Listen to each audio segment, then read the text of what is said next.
Amen. He sure enough has brought us from a mighty, mighty long way. We're going to ask that someone would lead us in prayer, and we ask that you remember the Duff family and the passing of Brother Edward Duff on this morning.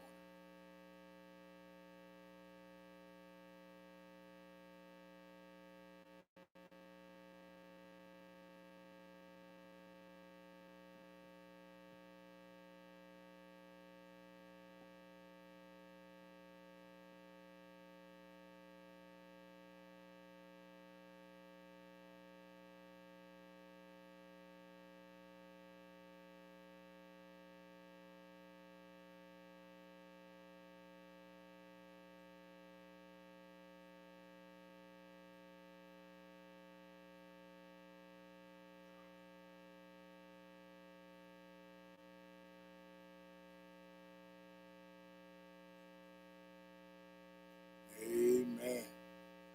Let me say once again, good evening. Think about where I am, what I'm doing. We're running. So we're thankful to be in God's house one more time. Um, Megan, you are singing through the Youngins Fellowship Hall or choir? All right. So all under 18, welcome to go into the Fellowship Hall. All right. You don't have to walk like that, but if you want to, it's okay. It's okay if you want to. That's Pat. She's saying that's Pat right there. That's Pat. Y'all know that's what she called me, right? She called me Pat. That's right. And get that pastoral part on there, just Pat. Just Pat. That Pat right there. All right. Everybody got a handout? Anybody need one? Anybody need a handout? All right. He got something back there. All right. We're in Proverbs, the 10th chapter, and we're in the Amplified Classic Version of the Bible. And it reads a little bit differently.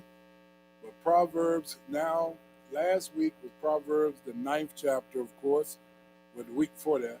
And what it was doing was saying, hey, there's two schools out there. We're the school of wisdom.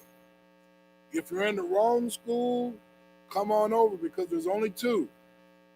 And we want to invite you to the school of wisdom. And that's the school we need to be in.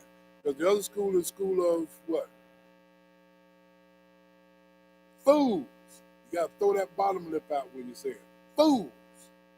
Plumb fool. We can see people acting a fool. We too have been matriculating through the school of fools. Huh? Well, you know, that was foolish. You know you didn't have no business doing that. Often many of us can make that statement. So we have been over there. So God is inviting us over to the school of wisdom. Now here in Proverbs 10, first day, the bell is just rung. Everybody's in their place. And now we're in Proverbs 10. All right? And Marquise, you got that on? All right.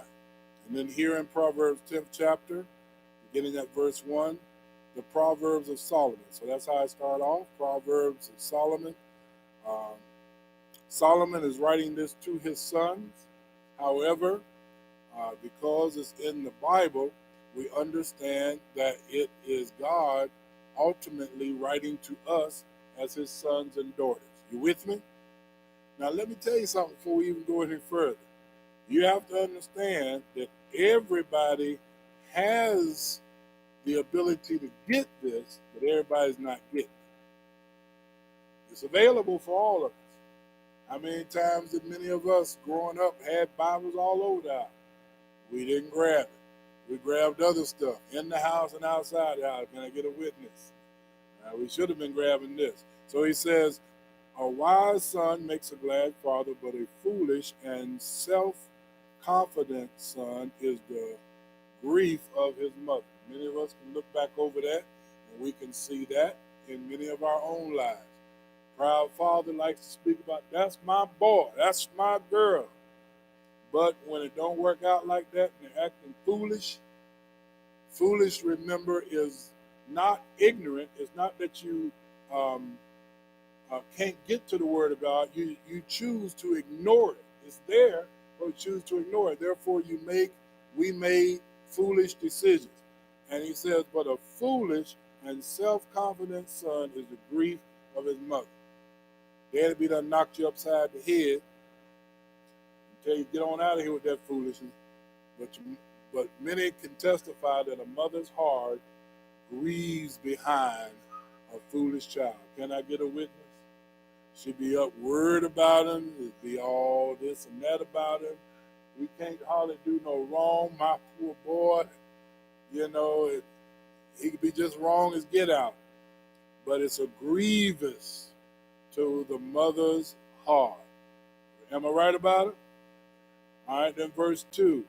Treasures of wickedness profit nothing, but the righteousness, moral and spiritual rectitude in every area and relation delivers from death. Now, biblical character, two of them ought to come to mind with this one right here, Abraham and Lot. They had so much, God blessed Abraham so much till he had all of this, and he had to go ahead and just say, look, we got too much together.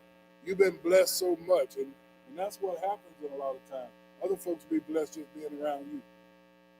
And so blessed till we have to part ways. You go that way, I'll go this way. If you go this way, I'll go that way. Lot looked down at the city. It was a wicked city. Can I get a witness? And Lot decided to go down there anyway. It looked good down there. But everything looked good to you ain't good for you. So Abraham said, I'll go this way. And God prospered them even more. You can't go, there's no right way to do something wrong. If you go about trying to get ill-gotten gain, it won't work. Fast money, go fast. Anybody ever got fast money, you know it go fast. You sitting up there with, you shooting them crap, you sitting up there, you got a stockpile full of money. But it go just about as fast as it came. And then you can get a whole bunch of stuff, and you got a bunch of stuff. You got a bunch of stuff. And then you're worried about folk that got done through that crap game. Now you say, I know I had a watch around here somewhere. So they're coming in and stealing you left and right. And some people justify it. Well, he got enough in there to cover this. I got to have something. You ever seen people that do that kind of stuff? Yeah. Man, you stealing. No. You got enough to cover all this. And you ought to let me have this. Man, I ought to fight you because you got folks that want to fight. Ill-gotten gain is not going to take you anywhere. But if you go much better. Am I making sense? Some people teach, get all you can, set on the can, and what do they say? Get all you can all you get, sit on the can. And you so busy trying to hold on to what you got till you can't even get no more. You can't give nobody nothing. I don't work hard for all of this. And one day, you're going to fall off the can. You're going to fall off there. You're going to leave all that in the can. And no telling, if you didn't leave no will, no telling who's going to be getting in the can. Everybody and their brother going to be getting in the can. Yeah. Before the week out, all that stuff you didn't want nobody to know, all that stuff you didn't want nobody to have. So ill-gotten gain don't go nowhere. Y'all with me? Verse number 3. The Lord will not allow the uncompromisingly righteous to famish, but he thwarts the desire of the wicked. So here it is. If you serving God the best you can, serving God the best you know, continuing to increase in your wisdom and knowledge of God and understanding as you go along through life, God will bless you. You may not have a whole lot of what everybody else got, but he'll bless what little bit you got and make it go a long way. Anybody witnessed that before? You go in the kitchen, used to be when you were little, you go in the kitchen, you couldn't find nothing. You look in that same refrigerator, that same freezer, all them cupboards, let mama go in there. Rattle a few pots and pans and make up something in there and ain't left out the kitchen. Because God will bless you. He'll take care of you. He'll see you through. He'll make sure that I've been young and now I'm old. Yet have I not seen the righteous forsaken, nor his seed begging bread.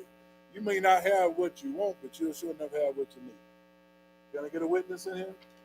So he wants us to know he's going to take care of those that are doing right. But those doing wicked, it ain't going to be. It ain't going to work. And it's just a matter of time before you discover that it ain't working.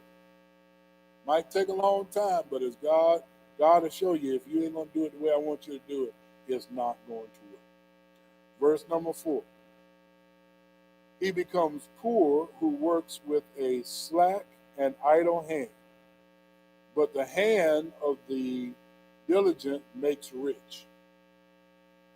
Two words you won't find side by side in the Bible as a complementing each other, and that's faith and idleness. You got faith, it's like you put your faith in your job. You got a job, and you believe if you go to work, you're going to get paid. Same thing when it comes down to God. You put your faith in God, and he's going to provide for you just what he said he'll do. Am I right about it? Yeah, he's going to provide. He's good at making ways out of no way. Have you ever looked and said, I don't see no way, I don't see how? And all of a sudden, it almost like just comes in your hand what you need. Phone call comes. Somebody dropped by. You know, I owed you this money from 15 years ago. I've seen it. I've seen stuff come up. I paid the mortgage the other day. Next thing I know, they sent me a check back. Somebody say amen. Done overpaid your escrow account. We overestimated. Here's $300. I wasn't upset. I was happy. God will make a way. He'll open doors. He'll do stuff if you just go on and do what you're supposed to do for him. If you don't be idle, sitting around, you know, even if you ain't got a job, I tell people all the time, your job is looking for a job. And just like you get up and go to work from 8 to 5, from 8 to 5, you need to be looking for a job. Whether you go into the, I don't know why they call it the unemployment office, you need to go to the employment office so you find some employment. And get on those computers, go to the library, get on the computer somewhere, be on something, trying to find something. That's your job. You get off at 5 when you don't have a job. Can I get a witness up in here? Yeah, when you don't have a job, your job is to look for a job. And you don't look for a job with your eyelids closed. You open them up and go on and go to work. And then if you're looking for a blue-collar job, you ought to be dressed in blue-collar work. Be ready. Have your steel toes on, your blue jeans. Be ready. Get your shirt. Be ready to go to work. They might hire you on the spot. So you ready to go to work. If you're looking for a blue collar, you need to have, a white collar, you need to have your suit and tie on, ready to go in and clock in. That's how you use faith. I'm not just going to go and just look for something so I can say I look for something. I'm looking for something so the Lord can tell me, hey, this is it. You with me? All right. So then we move on. Verse number 5. Anybody need a handout? Verse number 5. He who gathers in summer is a wise son, but he who sleeps in harvest is a son who causes shame. Real good explanation right there. Really good piece right there for us to get a good understanding. You know, you got to gather. You know, you need to gather in the summertime, it's telling you. You're wise. But if you sleep around and harvest, you ain't going to have nothing. When it's time to go get it, you hemming and hawing, talking about why you can't go, you can't do this, you can't do that. Every time you turn around, that's no way to live. That's what the Bible is telling. Plain and simple. You can't sleep during the time it's hard. Well, my back hurt. Well, my this hurt. You don't know how I feel. You don't know what I've been through. My daddy, he didn't. My mama, he didn't. But it's harvest time now. Well, I don't know how. Well, come on, I'll show you. Nah, you don't want to be bothered. You got more excuses. Every time you turn around, you got a whole book of excuses. I can't do this. I can't do that. If you think you can or think you can't, you're right. All right, verse 6. Blessings are upon the head of the uncompromisingly righteous, the upright in right standing with God. But the mouth of the wicked conceals violence. You ever been dealing with people that really don't like you, but they're trying to like they like you? They don't like you, but they're trying to act like they like you for whatever reason. Either they want something from you or they need you around, whatever it is. But after a while, by and by, it'll finally come out. Well, forget you then. I never did like you. You or your mom and dad. None of y'all. I mean, just go off. Where did this come from? But they really secretly never did like you in the first place. And if you trying to live right, when I say trying to live right, not righteousness in our own eyes, because our righteousness, not us, but our righteousness is as filthy rags. That's what Sermon was dealing with. There's a way that seems right unto a man, but there are the ways of death. If it ain't going the right way according to God, God's way of righteousness. I'm glad the Amplified gave a good definition of it. It says, blessings are upon the head of the uncompromisingly righteous. So it's uncompromising. I know this is the right way to do, and the majority of the time, I'm praying, Lord, help me to do what's right. Notice how I said that. Didn't say always do right. That's when you're lying to yourself. But when you're praying, Lord, help me to do the right thing. Help me to say the right thing. Uncompromising. Because I'm coming in agreement with God that this is right.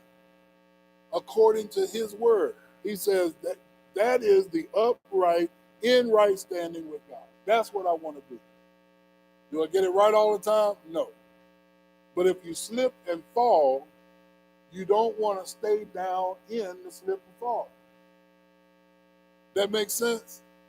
Yeah, you don't want to stay down in it. Too many people stay down in it. I hate to mention it like this, but you'll get the point.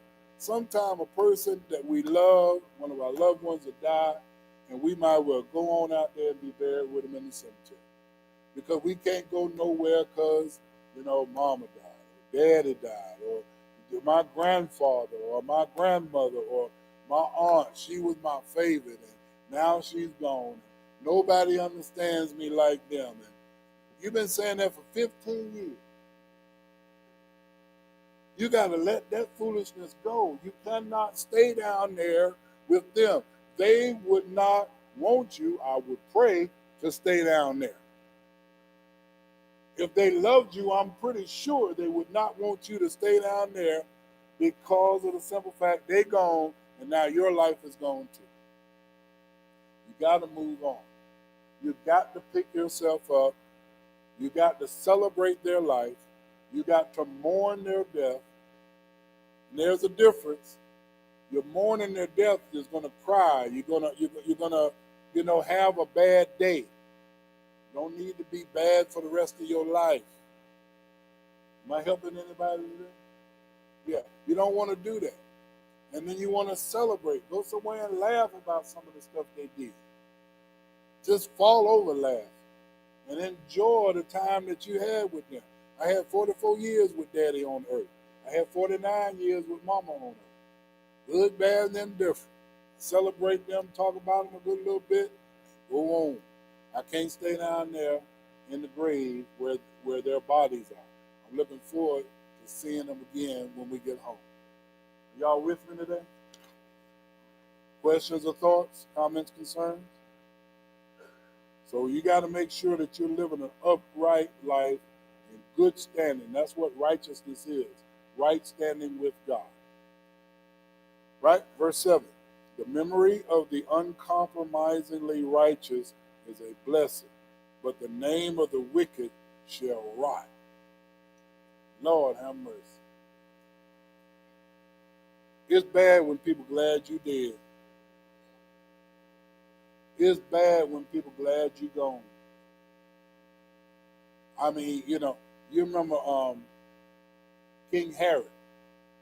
King Herod was a hated leader. Because he was so hated, he knew that they were going to have a party the day he died and be happy he gone. He lined up about 10 or 20 leaders and said, when I die, you kill every last one. That way there'll be mourning on the day I die. And of course, his son was smart enough not to carry that, eat it out. But you got people that live their life so terrible that people are glad when they're gone. You don't need to live your life like that. If you look back over your life and you see that you've been living that, thank God you can change. You can't change you, but God can fix any of us. Have you ever seen people that act like that don't act like that no more? They used to be, they come in, you go, they come in one door, you go out the other, but now you're glad to see them. That's because God can fix them. Am I helping y'all today? So it's the memory of the uncompromising. He loves that word. Righteous is a blessing. We can look back and see people that were a blessing in our lives, that helped us to be able to get through, that helped us to make some good decisions. We can see folks like that, right? Verse number 8. The wise in heart will accept and obey commandments, but the foolish of lips will fall headlong. Notice what it's telling you. You see, you got to know where you are before you can try to get where you need to be.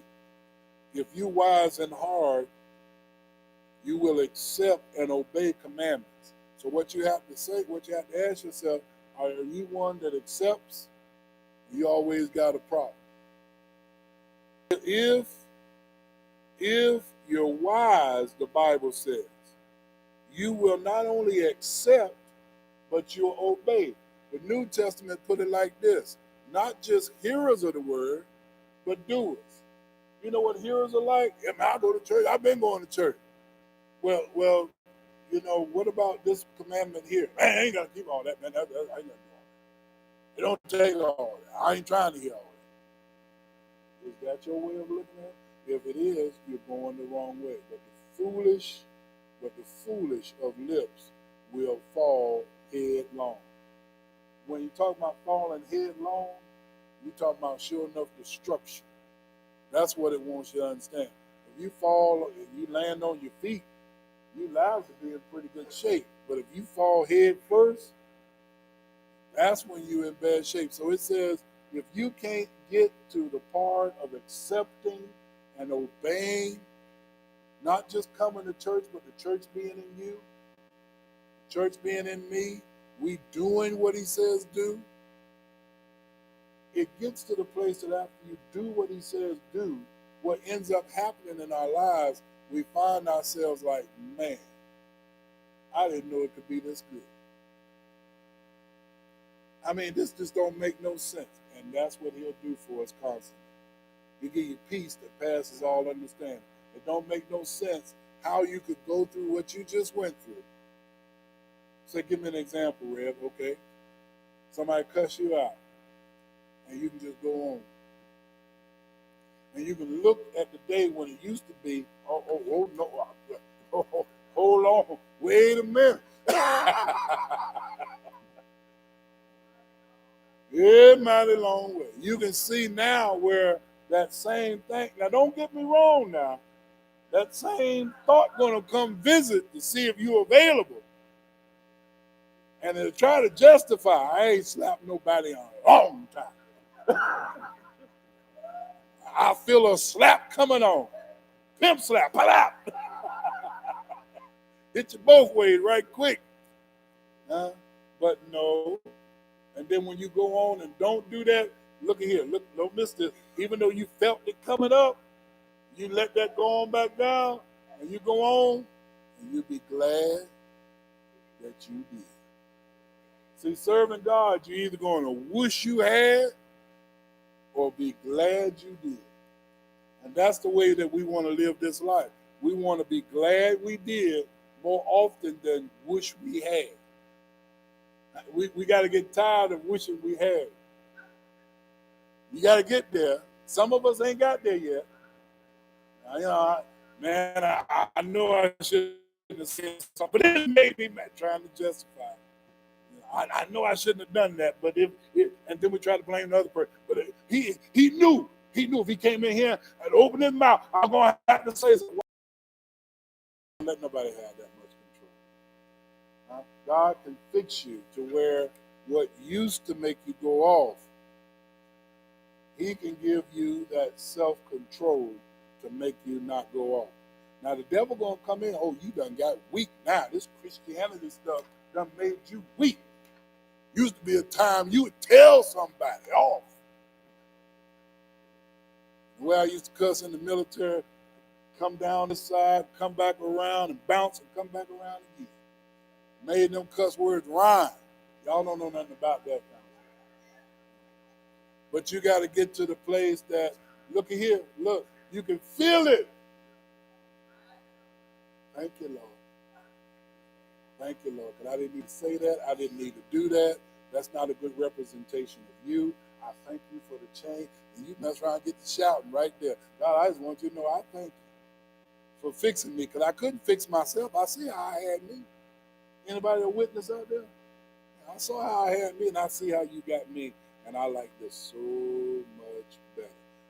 The songwriter said, trust and obey. For there's no other way to be happy in Jesus but to trust and obey. Then we get down there, to verse number 9. And it says, he who walks uprightly walks securely, but he who takes a crooked way shall be found out and punished. You know, one of the reasons why I try to live life before the Lord in the right way is because I've discovered when you do wrong, it never come up at a good time. Anybody else ever saw that? When you do wrong, it never come up at a good time. It's always a bad time. Like it could be a good time that it would come up. But it never comes up right. So the thing is, I don't want to be found out and punished for something I know I ain't had no business doing. So just stop. When you see it coming, look up here. When you see it coming your way, let it go right on by. Go on about it. Go on about his business. Go on now. Yeah, not go on, but go on now. Go on about your business. I don't want no parts of that. So you just make up your mind that you don't want to be found out, you don't want to be punished, and get this, punished by God. You know, God knows how to punish us. He knows how to whip his children the way they need to be whipped. So if you don't want to be found out, if you don't want to be punished by God, he tells you up here what to do. He who walks uprightly walks secure. But that's how we want to walk. We want to walk uprightly. What's righteous? Right standing before God. The way God says that this piece should be going. That's how I want to do. Yes, sir. Well,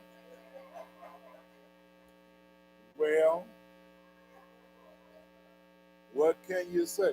You see, you know, many of us can testify. It looked like you getting away. We've even made the Senate look like you're getting away with murder. And that's why I'm glad, I think it's Psalm 73. That's why I'm glad Psalm 73 in there. Because Asaph, he said it best.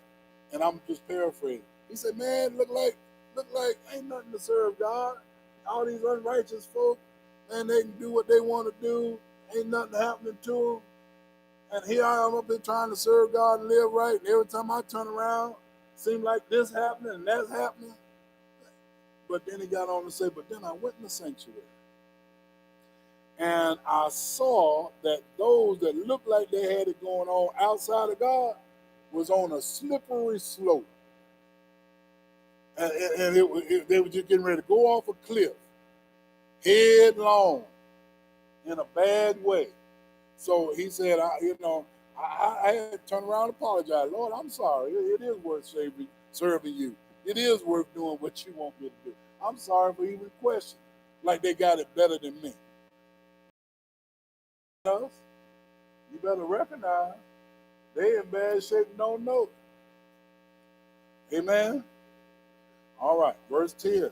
He who winks with the eye, craftily, and with malice, causes sorrow. The foolish of lips will fall headlong. There it is again. But he who boldly reproves makes peace. All right? So, got those that just wink at some stuff, just let it go on by. They're crafty, but they got malice. Malice is an interesting word. Malice is on the inside, you just wanting to hurt somebody. Not hurt them, but hurt somebody. You can't stand them to the point that you want to see them cause bodily harm. You not just mental, you want to see them hurt.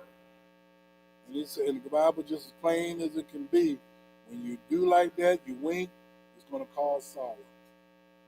You act like that, it ain't going to go good for you. It's going to be a plumb mess as time goes on. Y'all with me? And then when it ends up, not only does it cause sorrow, it says the foolishness of lips will fall headlong. You have some foolishness of lips. You already got to get somebody told. You already got to get your way. You always got to get the last word in. You can't let the Lord fight your battles. Instead of the Lord fight your battle, the Lord come around to fight your battle. Hold up, I got this one. I got this. I got to say something about this here. I just can't let this go.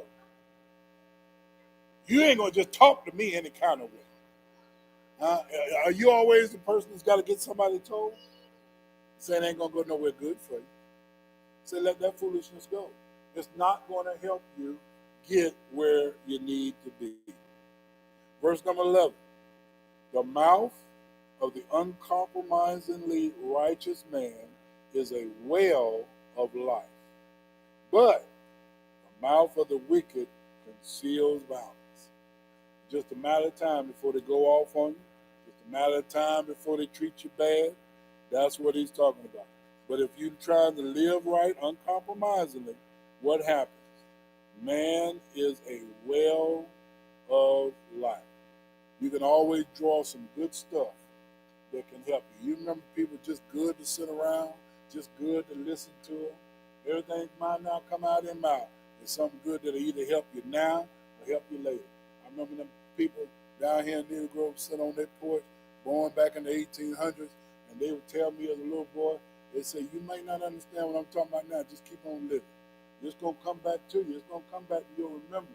You're going to remember what Aunt Pearl told you. You're going to remember, what so-and-so told you. And sure enough, you keep on living life. It's like they're dead and gone, but it's like they're standing right there giving you that nugget that they drop down in your life.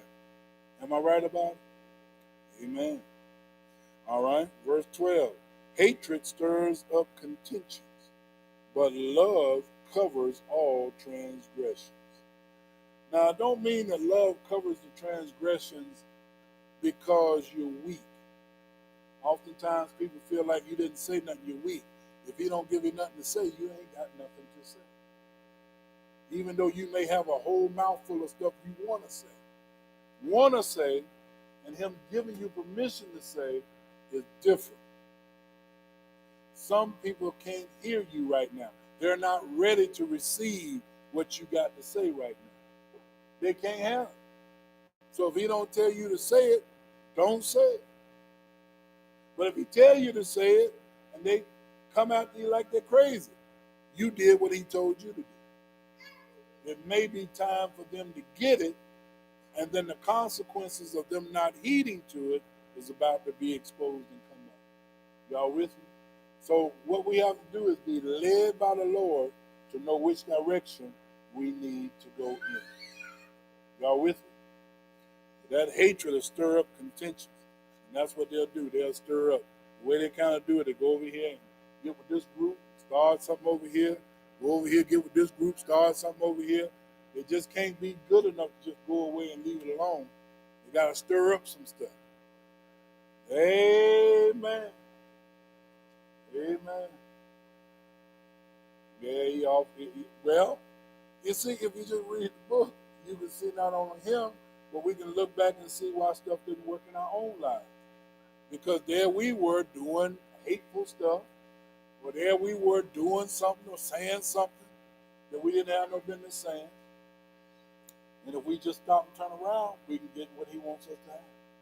Verse 13, on the lips of him who has discernment, skillful and godly wisdom is found.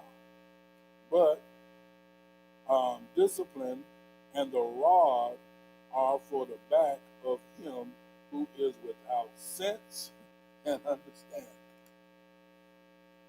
It may take a while, but the rod is coming. It may take a while, and it may not be a physical rod, but it's coming for those. See, this is the thing about this. This is not maybe. This is what's going to happen, what God is telling you. If you don't live like this, you can expect this. That's why you can't really get mad at God. He done put it in the book. If you don't want to live right, let me show you what's going to happen. You want to live wicked? Let me show you what's going to happen. You want to live right? Get this. If it don't look like it's getting ready to happen like I said, I'll make it happen. And many of us have seen that. It looked like God's way is not working out. But I put my hope, my trust, my faith, my belief in that. And the next thing I know, it worked out better than anything I could have done over here. I'm making sense to you today? All right?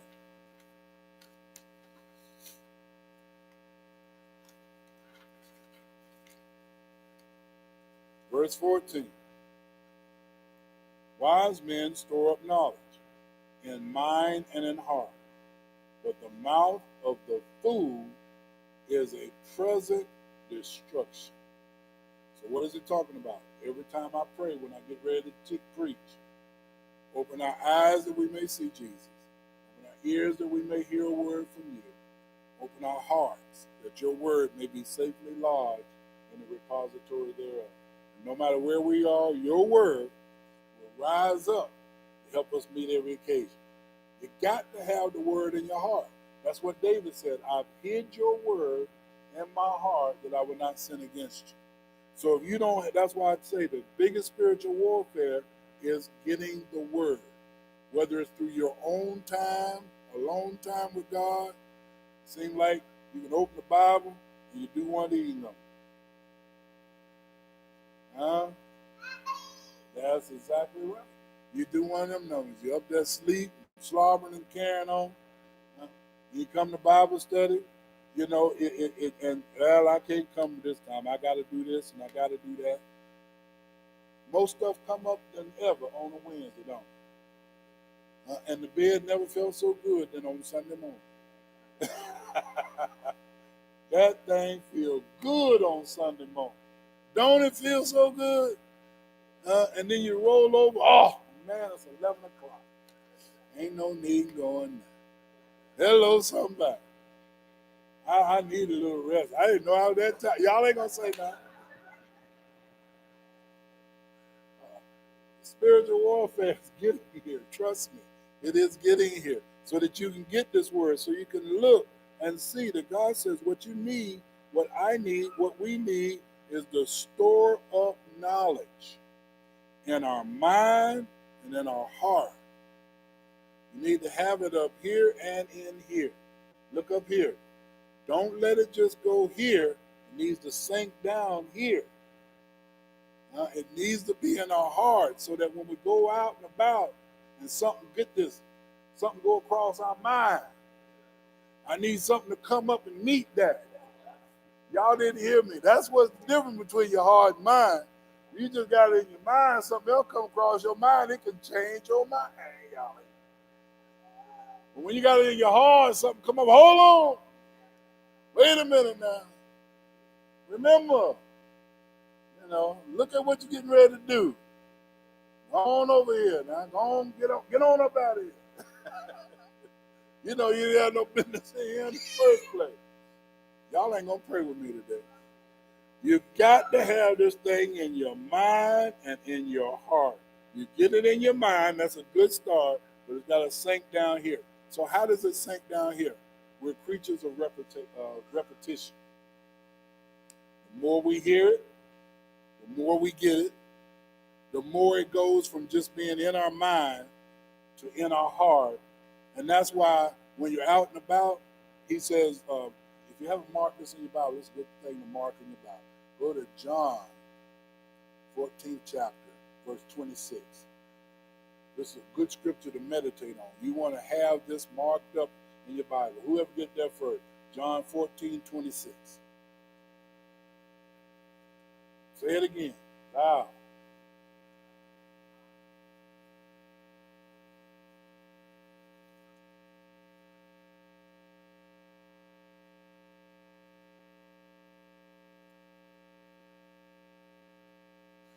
Right. Well, since you're there, read the next verse too, 27.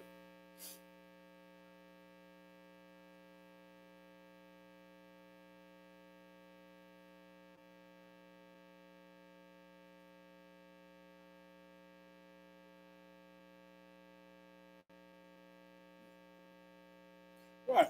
So that's why I need this word in me.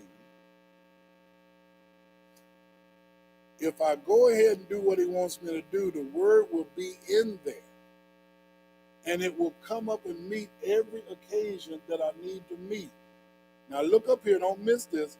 If you don't watch it, when you do it looking at something, one of them senses got triggered, one of them gates, your eye gate, your ear gate, your nose, your touch. Oh, Lord. Hello, somebody. Huh? What's the other one? Taste. That's why when you say I just need a taste. You need the whole thing, and then next thing you know, the whole thing gone. Hello, somebody. Yeah, so when them gates, when something's trying to come at those gates, you need something to come up. And when that something come up, it'll help that's outside the gate not to be able to penetrate. How do you know? The gates of hell will rise up against the church. This won't prevail. It won't prevail if you let it go out. Let that word go out. It won't come back void. All right? But if you do one of these, one more time ain't going to. Oh, I've been good. It's been a while. I might well go on and do this just one time anyway. Shoot, man, got to live. Y'all ain't want to say nothing. Woman got to live. I'm out here now. I didn't mean to get out here, but I'm out here. I might well stay out here for a while. I'm going to hear it when I get home anyway. I might well just go on and just stay out here and enjoy y'all ain't wanting to talk to me. I might well just stay out here, because I know I'm going to hear it when I get home. At least I'll be done had a good time. That would try to suppress that is telling you not to do that. That makes sense? That's what we have to understand. All right? Yes, indeed. The Word of God will help you if you let it. All right? Verse number 15. The rich man's wealth is his strong city. The poverty of the poor is their ruin. Now, some people would look at this and they would come across with the poverty of the poor as their ruin and think, all people that are poor are in bad shape and they ought to just have pity on them. Some people are poor because they done made some poor decisions. And that becomes their ruin. That's the way you need to look at it. Some people are poor because of that. Then verse 16. The earnings of the righteous, the upright, in right standing with God, leads to life. But the profit of the wicked leads to further sin. If you're living wrong, no matter how much you get, it ain't enough. No matter how much you get, of whatever it is you get, it won't be enough. And then you'll want more of it and more of some other stuff that just won't satisfy. I worked on that sermon, still ain't got it out the way I wanted. It's called The Emptiness of Fulfillment. I used to think if I got this, then I'll be satisfied. Got it, and I want it more. I remember the first time that was illuminated to me, it was with money. I was making $3.35 an hour, minimum wage. That's going back way back in the 80s. Yeah, big money. $3.35. They just raised it up to $3.35. I said, boy, you know, if I get $10, I'd be happy. When $3.35 to $10. I said, boy, you know, if I get 25, that'd be on. Long story short, I kept setting the goal, got all the way up to $100 an hour. Now, you would think $100 an hour would be good, but no. Still want more. If you chase stuff, you'll never get enough stuff. Because nothing can fill the void in our lives but God. That's the only one that can fill it. And if you run out the stuff, you can get stuff, whether it's money, whether it's clothes. You know, I told y'all that story about the fella that had all these girls, and he had, back then you had a wall locker. They just went from them metal wall lockers to the wooden ones.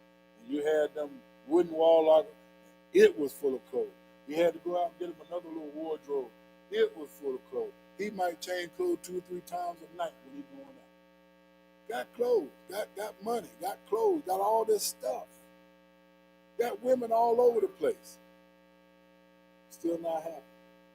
Still not satisfied. It looks like it would satisfy. But can't nothing satisfy us but God. And anything else will fall short. And the Bible wants us to understand, let me save you some time. Come on in here to a school of wisdom and let me show you it's me. It's me you want. I'm the only thing that's going to satisfy. Don't try to get anything else be instead of me. Nothing wrong with having a husband. Nothing wrong with having a wife. Nothing wrong with having children. Nothing wrong with having money. Nothing wrong with having these things. And that's why I love the example of Abraham in the Bible. Abraham was rich. Wasn't nothing wrong with him having money, but the money didn't have him. That made sense? So it's good when you got it like that. But as long as it don't have you. Job was a good example of it not having him. Because when he lost it all, the Lord giveth, and the Lord taketh away. Blessed be the name of the Lord. And after he went through what he went through, for who? For us. For us to see.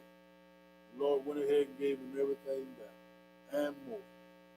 Because he knew that he had Job. And when God know he got you, he can give you anything that he wants you to have, because he knows you realize you're blessed to be a blessing to somebody else.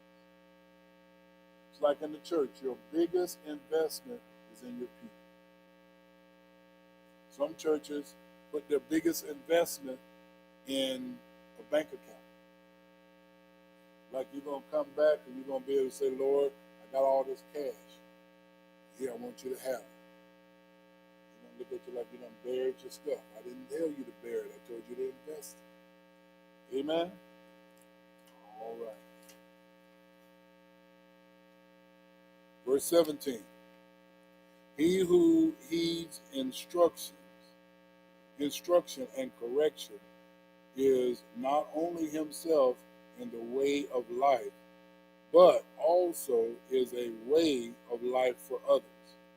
And he who neglects or refuses reproof not only himself goes astray, but also causes other causes, but also causes to err and is a path towards ruin for others.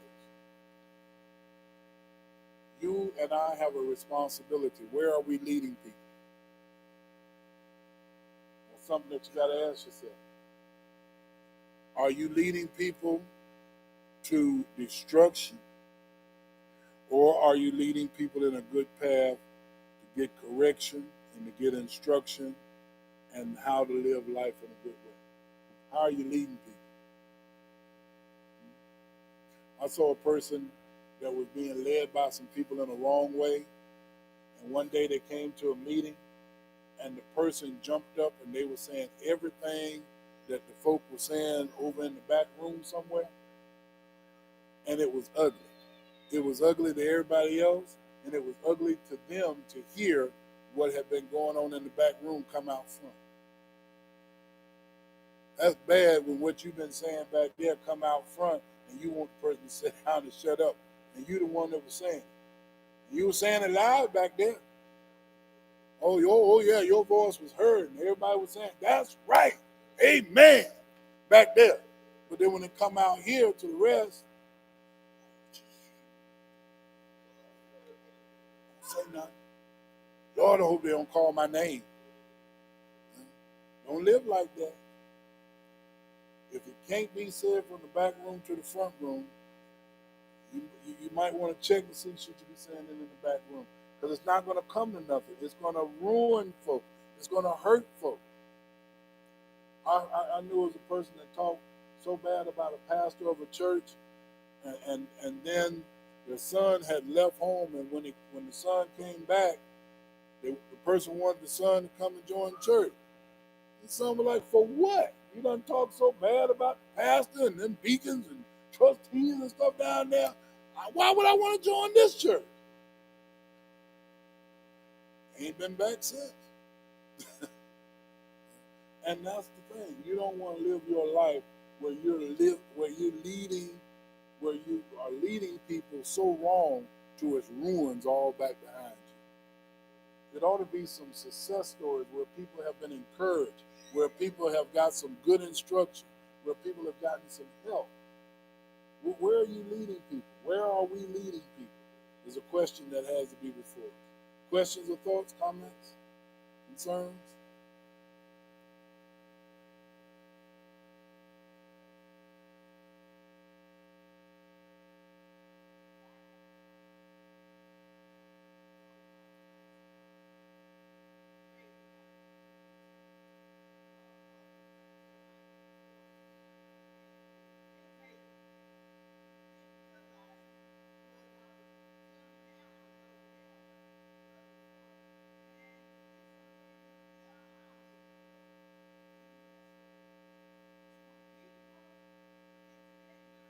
Right.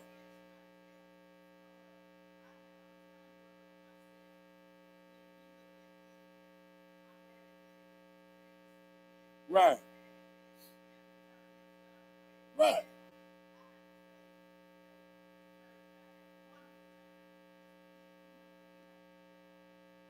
Mm. Right. Right. Right.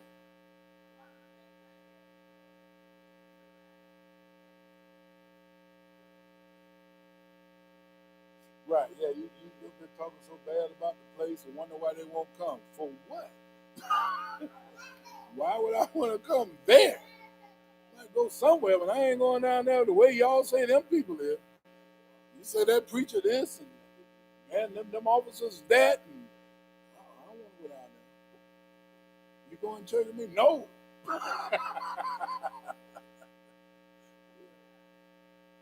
I got you. Two more and we'll wrap it on up. Verse 18, he who hides hatred is of lying lips, and he who utters slander is a self-confident fool. Lord have mercy. We go around slandering people all the time. When we slander people, oftentimes what we're doing is putting them beneath us. like we're better than they are. And they need to really come up to our standards rather than realizing we all need to come up to the standards of God. And if we look at ourselves, we find ourselves lacking. And at best, what we can do is go back and help people to see, look, I used to be this. And now, by the grace of God, for the last 20 years, I'm not like that anymore. And it ain't nothing but the grace of God. I used to be right there. And then I used to be like this, but for the last 10 years, God delivered me from that. Our life is a constant scene of deliverance from stuff that we had no business getting into in the first place. But brothers and sisters, realize you'd be surprised at what we have on the inside of us.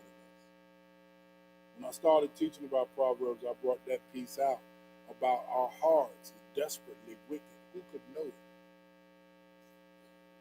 You don't start a school shooting unless it was in you. And that's why we want to serve God, because anything that we see that want to try to come up, we want to go ahead and say, Lord, handle that. You got to take everything before the Lord and leave it there. If you come up with some crazy stuff, some stupid stuff that we ain't got no business doing, take it to the Lord and leave it there. That's our constant sin. And He'll take care of it. Cast your cares on Him, and He'll care for you. That's about stuff that you can't fix, and it's also about other stuff that you can't take care of. You understand what I'm saying? There's some stuff in my life that I can't fix. I have to cast it on Him. Lord, fix this for me. It's been too long now. I don't want it. Help me. That's when you're really praying. But if you're like, well, everybody else doing it, shoot, I ain't the only one. You start trying to justify it. Matter of fact, I should have been doing it a long time. No, Lord, help me. I don't want to do this. This is not of you. This is not right. I recognize that according to you, this is not right. So help me not do this anymore. And sometimes when you're getting ready to do whatever that is, you have to go ahead and fall out with Him right then and start crying and praying. You say, well, I can't pray. I can't get a clear mind. Then start praising. Just get up and start praying. Lord, I want to thank you for one more time. I get ready to do it and you stop me. God, I want you to know I thank you for this victory right here. Just go around and start praising. Don't pray. Don't try to pray. Just start praising. Start thanking Him. Start lifting Him up. Just walking around your house. Just walk around your house, your arms folded, then put them up. Just thank God, I thank you. So I can't think of nothing else to say. Keep saying thank you. David said, if I had 1,000 tongues, I couldn't thank you enough. Lord, I just want to thank you. I find myself riding around in the car just thanking God. God, I thank you. I thank you for what you've done. Just being able to drive, I thank you. I thank you for being able to go and take care of me. God, I just want you to know I thank you. Might sound crazy, but when you live long enough, you'll thank Him for being able to go to the bathroom by yourself. Thank you, Lord. Thank you to be able to go to the bathroom. Thank you to be able to bathe myself. Hello, somebody. Just think, you ought to have a constant just a heart full of thanksgiving and a mouth full of praise. Amen? All right. And then that last one is verse 19. In a multitude of words, transgression is not lacking, but he who restrains his lips is prudent. In other words, hush. Just be quiet. Why you gotta say it? I'm telling you, that's something to be trying to come up and get past. Come out of that neck and get on up in there to the cheek and gums and come on out. Almost like vomit. Just saying stuff, just coming out. Don't do that. Hush. Be still. Know that I'm God. I got this. All right, anything before we wrap up for today? Questions, thoughts, comments, concerns? Yes.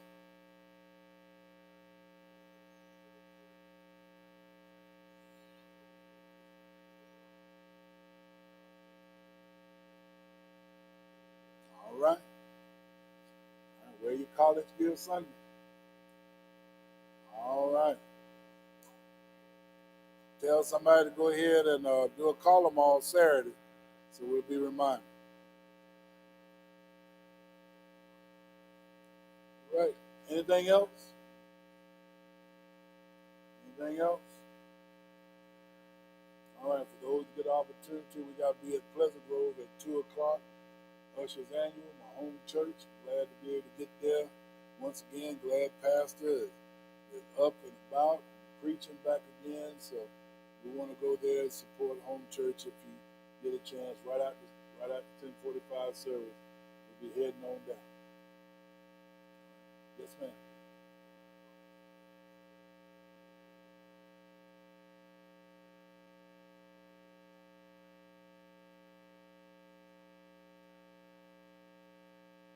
Amen. Amen. We're looking forward to it. All right. Anything else? Everybody good? All right. Don't forget your Porter Pit tickets and make sure that go full steam ahead. We want to pay off that first van that we got in 2018. We want to pay that one off. We got it last year. Isn't that amazing? This time last year we were praying for a van. And God blessed us this time this year with 2 vans. And the ability to look at being able to go forward to pay that one off in less than a year's time. Ain't God all right? I dare you to trust him and see what happens. All right. Someone go ahead and lead us in prayer on tonight.